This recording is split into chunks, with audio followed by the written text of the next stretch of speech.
মৃণাল বরাবরই খুব মেধাবী ছাত্র ছিল। স্কুল কলেজ সমস্ত পরীক্ষায় সুনামের সাথে সাফল্য পেলেও বাস্তব জীবনে সফলতা পাচ্ছিল না। কপালে কোনো চাকরি না জোটায় অবসাদে দিন যাপন করত। কাউকে কিছু বুঝতে না দিয়ে মুখ বুজে ভিতরে ভিতরে লড়াই চালিয়ে যেত।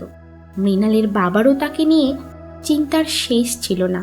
অন্য কেউ চাকরি পেলে বা কোনো কাজ করছে শুনলে তিনি আরও বেশি ভেঙে পড়তেন। তার উপর ছিল মৃণালকে নিয়ে লোকজনের উপহাস।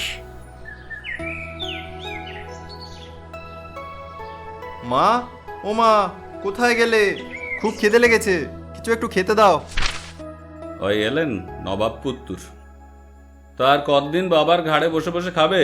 আশেপাশে ছেলেদের দেখো, তারা সবাই সংসারের দায়িত্ব সামলাচ্ছে, বাবা মাকে কত সাহায্য করছে, আর তুমি অপদার্থ কোথাকার। কাজকর্ম না করে এই বুড়ো বাবার ঘাড়ে বসে দিব্যি চর্বচস্য করে গিলছ।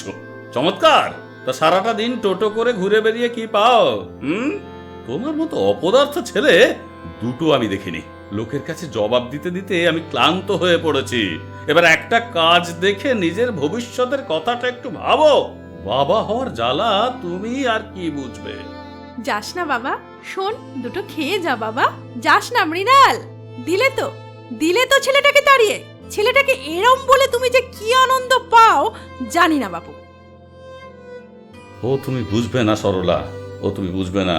বাবা হওয়ার জ্বালাটা না তুমি বুঝবে না। ভেবেছিলাম তুমি আমার সিচুয়েশনটা বুঝবে Anu. I need some time. একটু ধৈর্য ধরো, একটু বিশ্বাস রাখো আমার উপর। I can't rely on you Mrinal, I can't. মুক্তি চাই আমি তোমার থেকে, ইউজলেস একটা।